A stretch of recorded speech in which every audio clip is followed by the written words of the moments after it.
This happened to me last night. I was unable to sleep no matter how hard I try, so I regretted what I did. I went for a walk. The streets of my small town were eerily quiet, the kind of silence that makes you think you're the last person on earth. As I walked past the old, abandoned factory at the edge of town, a chill ran down my spine. Not the usual, it's kinda cold out chill, but the something's not right kind. Then I heard a soft, wet, gurgling sound, like someone trying to breathe through a mouthful of water. I turned around, and there it was. This thing. It was like a deer, but wrong. Its limbs were too long, bending in ways that made my stomach turn. Its eyes, God, its eyes, were like molten silver, reflecting the moonlight in a way that seemed almost sentient. I froze, my heart pounding in my chest. It took a step toward me, and I could hear the squelch of its hooves. Hooves that looked more like gnarled roots than anything. I wanted to run, but my legs were like a pair of overcooked noodles. It made a sound, a low, keening wail that seemed to vibrate through my bones. I couldn't tell if it was a cry of pain or a warning. That's when I noticed the smell, like copper and decay, so strong it made my eyes water. I don't know how long we stood there, locked in this silent standoff, but eventually it turned away, moving with an unnatural movement that belied its effed up form. As soon as it vanished into the shadows, my legs finally found their purpose, and I sprinted home, not stopping until I was locked safely in my room. I can't shake the feeling that what I saw wasn't just some figment of my sleep-deprived brain. I've read enough no sleep to know that these things can't always be rationalized. So, take my advice. Stay inside at night. You never know what's lurking just out of sight. I was home alone. My parents were out of town and I had the house to myself. I was in the living room, PlayStation controller in hand, totally immersed in the game. That's when the first odd thing happened. The power flickered, which was weird because the weather was clear. No storms, no wind, nothing. Just a calm night. I paused the game and got up to check the fuse box, thinking maybe a breaker tripped or something. That's when I heard a faint scratching sound coming from the front door. I figured it was just a branch or some neighborhood cat looking for attention. But when I peered through the peephole, there was nothing there. The scratching stopped and I shrugged it off, heading back to my game. An hour passed and I was about to call it a night when the scratching started again. This time, it was louder, more insistent. I muted the TV and listened. It wasn't just scratching now. There was a soft, wet, thumping sound, like a soaked towel being slapped against the wood. My heart was racing as I approached the door. I don't know why I did it, but I opened it. Big mistake. There in the dim porch light was this thing. It was hunched over, its skin pale and translucent, veins visible beneath the surface. It had too many joints in its limbs, bending in ways that made my stomach turn. It looked up at me, and its eyes were like black marbles, just reflecting the light. No pupils, no irises, nothing. It let out a hiss, and I could see rows of needle-like teeth in its gaping maw. I slammed the door shut and locked it, backing away. The creature started slamming against it. I could hear the wood splintering, and I knew the door wouldn't hold long. I grabbed my phone to call 911, but there was no signal. How cliché, right? But there I was, a horror movie trope come to life.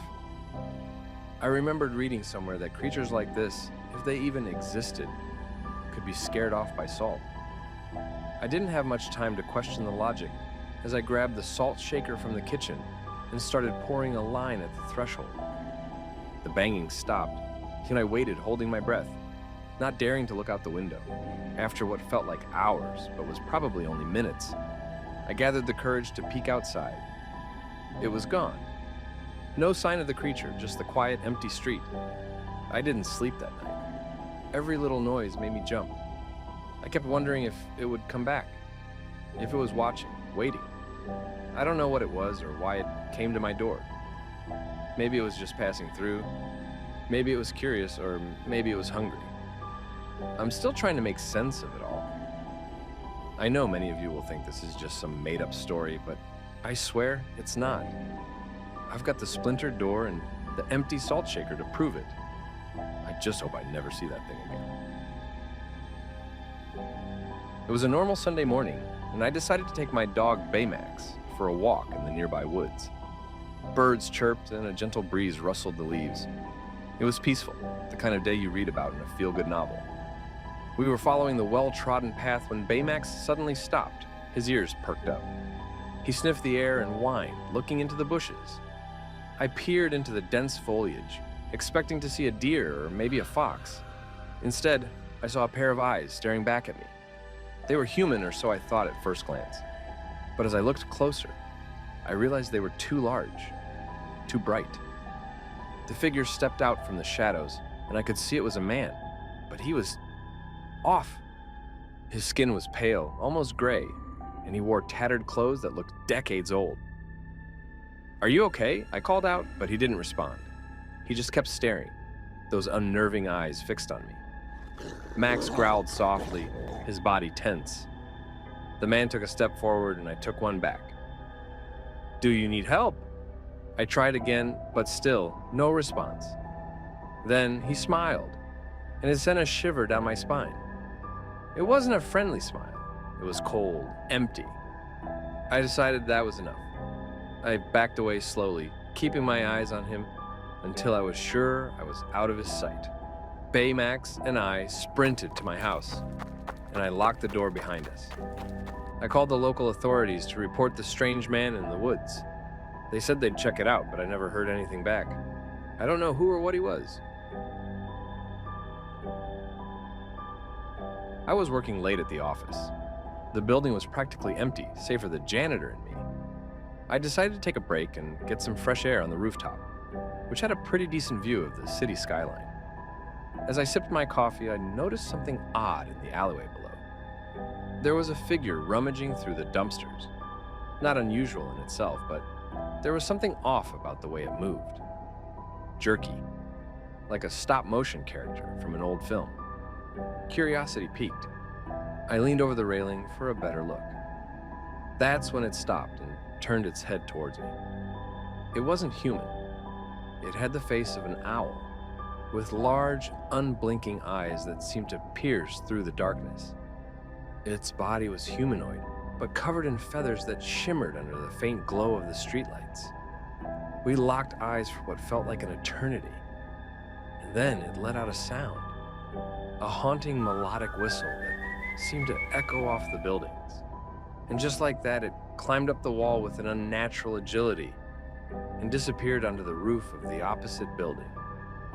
I stood there, coffee forgotten, trying to make sense of what I'd just seen. Was it a person in a costume? Some undiscovered species? Or maybe my tired mind playing tricks on me? I didn't stick around to find out. The next day, I asked the janitor if he'd seen anything strange. He just chuckled and said, "The city's full of strange things, kid. Best not to ask too many questions." I haven't gone up to the rooftop since that night, and I'm not sure I ever will again. I was driving back from my buddy's place in the countryside. The road was pretty deserted, and the only light came from my headlights and the occasional flicker of a distant farmhouse. I was just cruising, listening to some random podcast, when out of nowhere, this thing darted across the road. At first, I thought it was a deer, but as my headlights hit it, I realized it was unlike anything I'd ever seen. It stood on two legs, kind of hunched over, and its skin was the sickly pale color that seemed to absorb the light.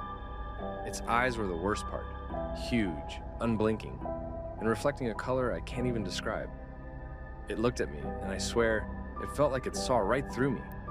I slammed on the brakes, heart hammering in my chest. The creature, or whatever it was, didn't even flinch. It just stared for a moment longer before it let out this sound, halfway between a screech and a whisper. And then it bolted into the woods. I sat there for what felt like hours, too scared to drive, too scared to even breathe. When I finally got the courage to move, I floored it out of there and didn't stop until I reached the city lights. I told a few people, but no one believed me. They said it was probably just a bear or my imagination. But I know what I saw. It was real, and it was unlike any bear I've ever heard of. Makes you wonder what else is out there, lurking just beyond the edge of our headlights, doesn't it?